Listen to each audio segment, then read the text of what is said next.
Este video llega gracias a los miembros del canal. Bendiciones para todos.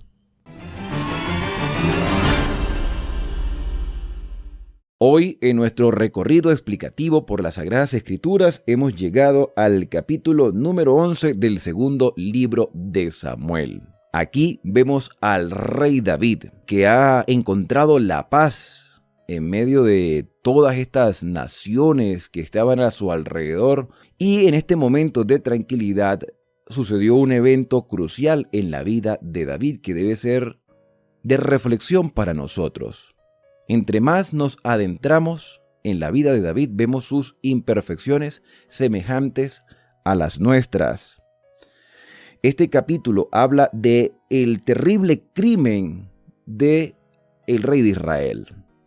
El versículo número 1 dice que al año siguiente, al tiempo en que salen los reyes a la guerra, David envió a Joab, a sus siervos y a todo el ejército, y destruyeron a los amonitas y sitiaron a Rabá, pero David se quedó en Jerusalén. Un detalle en este versículo 1 es que ya había transcurrido un año de los eventos anteriores, así que había tranquilidad, había calma, había sosiego en el pueblo de Israel. Y se habla acerca del tiempo que salen los reyes a la guerra. ¿Cómo es esto? Esto es como las temporadas de fútbol. Por temporada las guerras. Hay meses que se pelea y meses que no se pelea. Yo pienso más bien que los acontecimientos bélicos se desarrollaban en temporadas de verano. No podría ser en lluvia, porque sería muy difícil librar o defender lugares o atacar lugares en medio de climas fríos, lluviosos. Sería realmente tener a muchos guerreros vulnerables. Quizás otros quisieran aprovechar esa oportunidad, pero era desventajoso para ambos bandos. Y como hemos venido estudiando en capítulos anteriores, el deseo de Dios no era tanto los conflictos bélicos, sino que Israel fuese una luz al mundo, y en caso de sentirse amenazados, Israel podía defenderse. Pero era la última opción, la guerra era la última opción, y cada vez que Dios enviaba a levantar espada contra otra nación, lo hacía como juicio retributivo. No era porque Dios quería la muerte del impío. Dios quería la salvación y quiere la salvación de todos los seres humanos. Pero lamentablemente algunos rechazan de manera constante y llegan al punto de no retorno. Y eso solo lo sabe el Señor. Quizás para nosotros es un poco difícil entender los contextos históricos porque el tiempo que estamos viviendo es totalmente diferente. Quizás un israelita de hace 2000 o 3000 años en el pasado tampoco entendería la sociedad de hoy. El hecho es que Joab salió con el ejército a defender a Israel o a hacer las incursiones normales que se hacían en todos los territorios, y David se quedó en Jerusalén. Y aquí comienza el primer error: quedarse en Jerusalén mientras otros están ocupados. David se quedó ocioso.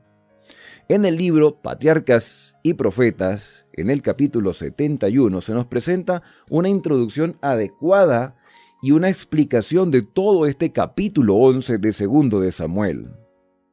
La Biblia tiene poco que decir en alabanza de los hombres. Dedica poco espacio a relatar las virtudes, hasta de los mejores hombres que jamás hayan vivido. Este silencio no deja de tener su propósito y su lección. Todas las buenas cualidades que poseen los hombres son dones de Dios. Realizan sus buenas acciones por la gracia de Dios manifestada en Cristo. Como lo deben todo a Dios, la gloria de cuantos son y hacen le pertenece solo a Él. Ellos no son sino instrumentos en sus manos. David era un instrumento de Dios como lo somos tú y yo. Además, según todas las lecciones de la historia bíblica, es peligroso alabar o ensalzar a los hombres, pues si uno llega a perder de vista su total dependencia de Dios y a confiar en su propia fortaleza, caerá seguramente.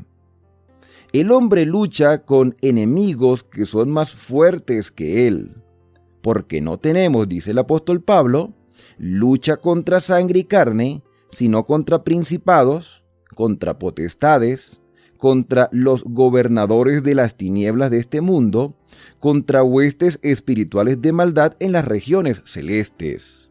Efesios capítulo 6, verso 12. Es imposible que nosotros con nuestra propia fuerza sostengamos el conflicto y todo lo que aleje a nuestra mente de Dios, todo lo que induzca al ensalzamiento o a la dependencia de sí mismo, prepara seguramente nuestra caída. El tenor de la Biblia está destinado a inculcarnos desconfianza en el poder humano y a fomentar nuestra confianza en el poder divino.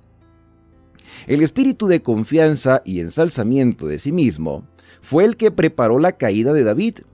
La adulación y las sutiles seducciones del poder y del lujo no dejaron de tener su efecto sobre él.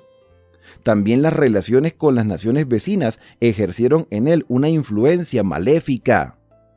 Según las costumbres que prevalecían entre los soberanos orientales de aquel entonces, los crímenes que no se toleraban en los súbditos quedaban impunes cuando se trataba del rey. El monarca no estaba obligado a ejercer el mismo dominio sobre sí mismo que el súbdito. Todo esto tendía a aminorar en David el sentido de la perversidad excesiva del pecado. Y en vez de confiar humilde en el poder de Dios, comenzó a confiar en su propia fuerza y sabiduría. Tan pronto como Satanás pueda, y esto es para nosotros, tan pronto como Satanás pueda separar el alma de Dios, la única fuente de fortaleza, procurará despertar los deseos impíos de la naturaleza carnal del hombre. La obra del enemigo no es abrupta, no es repentina ni sorpresiva. Comienza en las cosas aparentemente pequeñas, la negligencia en cuanto a ser fiel a Dios y a depender de Él por completo, la tendencia a seguir las costumbres y las prácticas del mundo.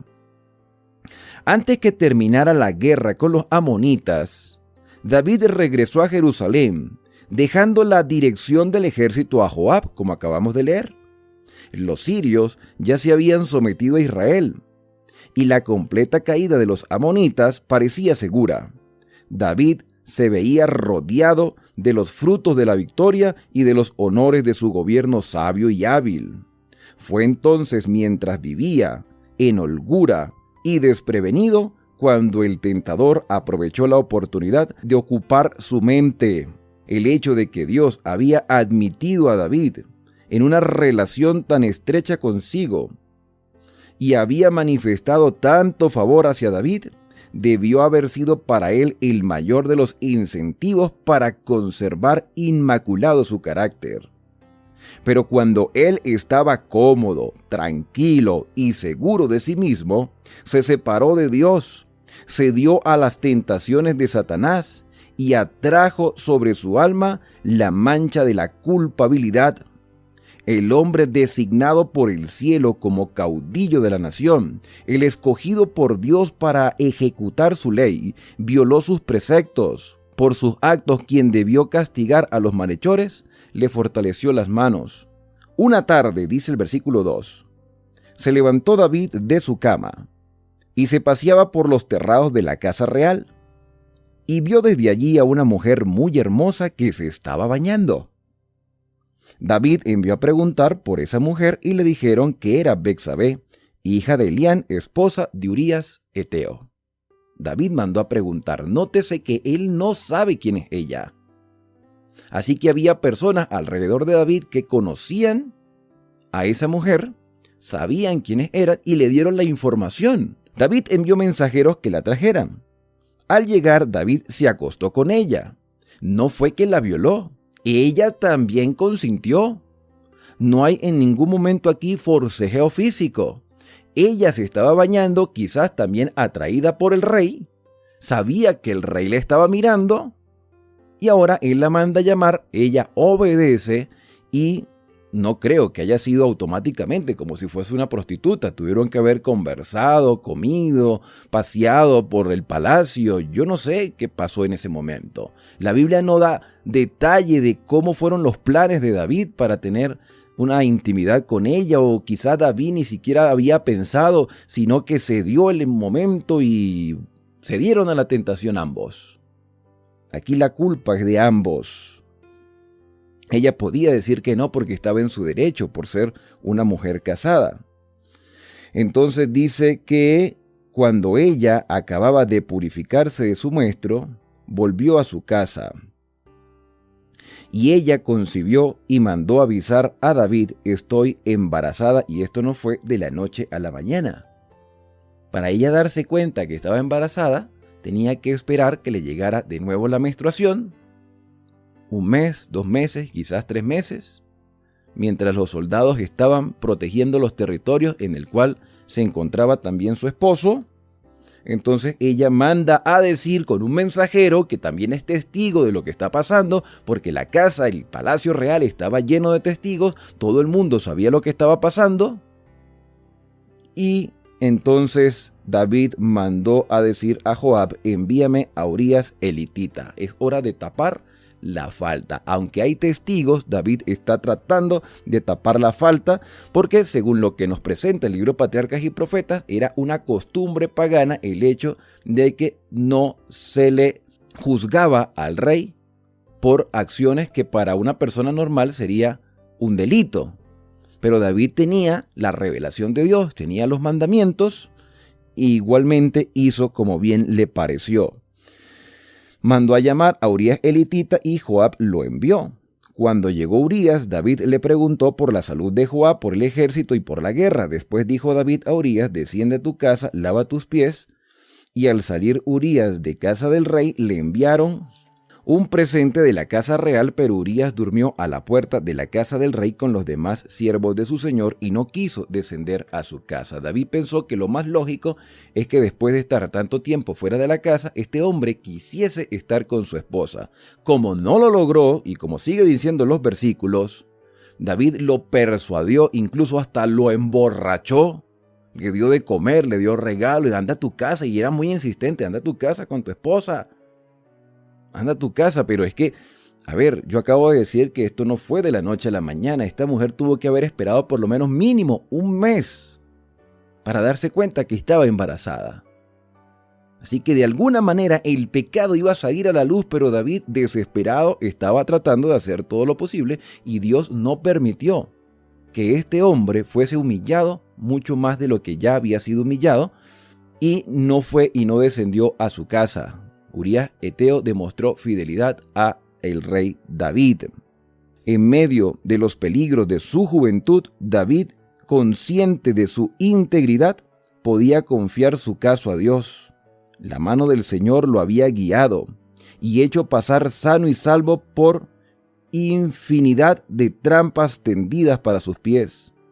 Pero ahora, culpable y sin arrepentimiento, no pidió ayuda ni dirección al cielo, sino que buscó la manera de desenredarse de los peligros que en el pecado lo había envuelto.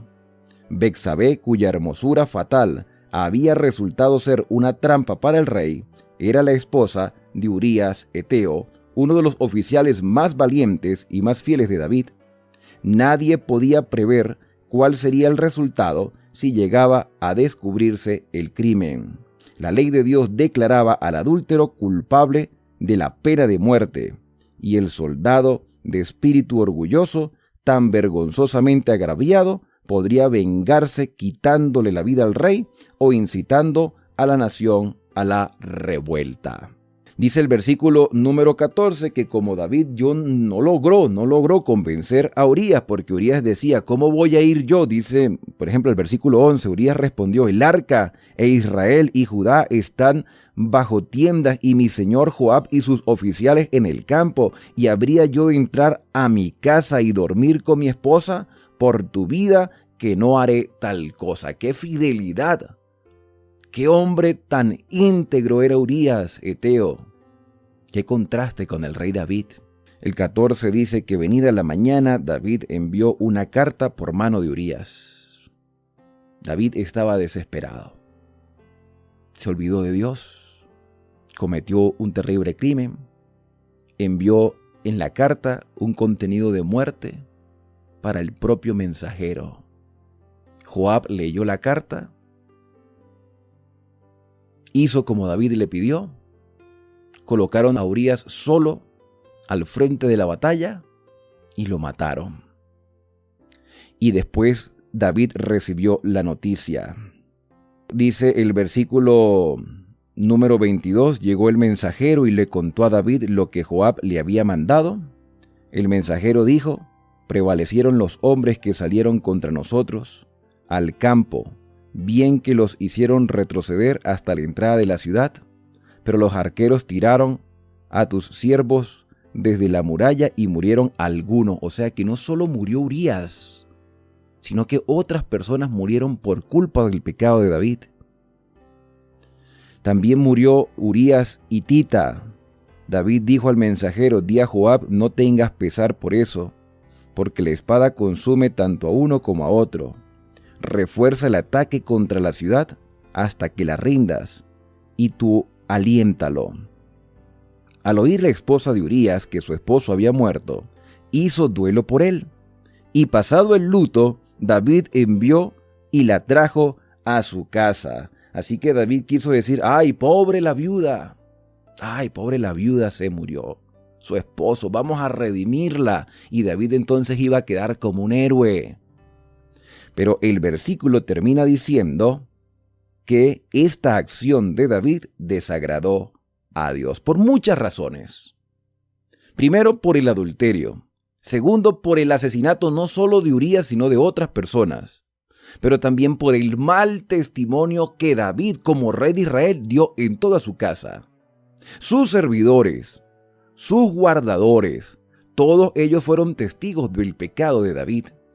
Y si este pecado quedaba impune, entonces no solamente se había humillado a Dios, sino que además de eso se estaba dando pie para que otros hiciesen lo mismo. Por eso es importante el testimonio. Mis queridos hermanos, Dios en nada justifica el pecado. Yo, como les he dicho a ustedes en otras oportunidades, yo leo todos los mensajes que ustedes dejan en cada uno de los videos donde hemos explicado capítulo a capítulo la Escritura. Y hay personas que aún todavía no han entendido el amor de Dios. Tienen una manera particular de interpretar las Escrituras, de entender erradamente todo lo que Dios ha hecho en favor del ser humano. Nos concentramos en las muertes, nos concentramos en los sacrificios, en los holocaustos, nos concentramos más en el resultado de lo que el pecado ha hecho, que en realidad lo que Dios ha hecho por rescatarnos. Dios tuvo misericordia de David, pero también fue justo con todo el pueblo de Israel. Y este pecado no podía quedar impune. David se estaba lavando las manos. David creía que nadie lo iba a señalar. Y aunque nadie se atrevería a hablar públicamente mal del rey David, en secreto las personas podían conversar y darse cuenta que eso estaba mal. Y Dios iba entonces a corregir a su siervo, como corrigió a Saúl, pero Saúl no quiso ser corregido. Y David demostraría realmente lo que hay en su corazón. Mis queridos hermanos, todos somos propensos a cometer errores. Todos somos propensos a equivocarnos constantemente. Y queremos quizás tapar nuestras faltas. Pero todo pecado saldrá a la luz tarde o temprano, porque alguien nos habrá visto. En algún momento alguien se dará cuenta de lo que hemos hecho. Y el nombre de Dios quedará humillado.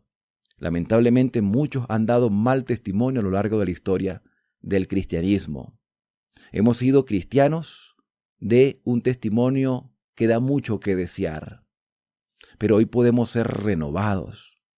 Dios quiere transformar nuestra vida. David se equivocó grandemente porque se alejó de Dios, porque pasó un tiempo de ociosidad, porque confió en sí mismo. Y antes de entrar a la reprensión que Dios le hizo al rey David, nosotros debemos entender que estamos en una batalla y no podemos descuidar las avenidas del alma, ni podemos descuidar nuestra relación con Dios, ni podemos depender de nuestra propia fuerza. Mis queridos hermanos, hoy es un día para salir victoriosos en el nombre del Señor Jesús. Voy a culminar leyendo lo que dice una vez más el libro Patriarcas y Profetas.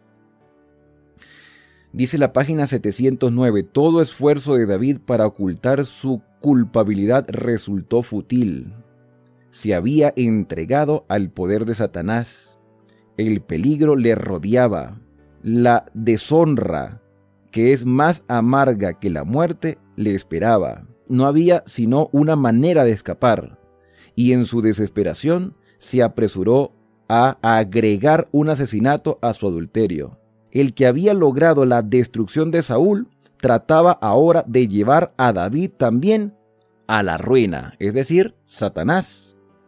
Aunque las tentaciones eran distintas, ambas se asemejaban en cuanto a conducir a la transgresión de la ley de Dios. David pensó que si Urías era muerto por la mano de los enemigos en el campo de batalla, la culpa de su muerte no podría atribuirse a las maquinaciones del rey. Betsabé quedaría libre para ser la esposa de David. Las sospechas se aludirían y se mantendría el honor real. Eso era lo que había maquinado David. Pero nada se escapaba al ojo del Señor. Por eso el capítulo termina diciendo que en medio de todo esto, Betsabé por fin tuvo al hijo por una relación adúltera, con un trasfondo de muerte debajo de la mesa, y dice la Escritura que esta acción de David le desagradó al Señor. Mañana continuaremos con esta historia. Mañana veremos cómo Dios actúa a través de su profeta para reprender al rey de Israel, porque Dios no iba a dejar que esto quedara de esa manera. Dios quiere ayudarnos a salir victoriosos. ¿Estás tú dispuesto a ponerte en las manos del Señor?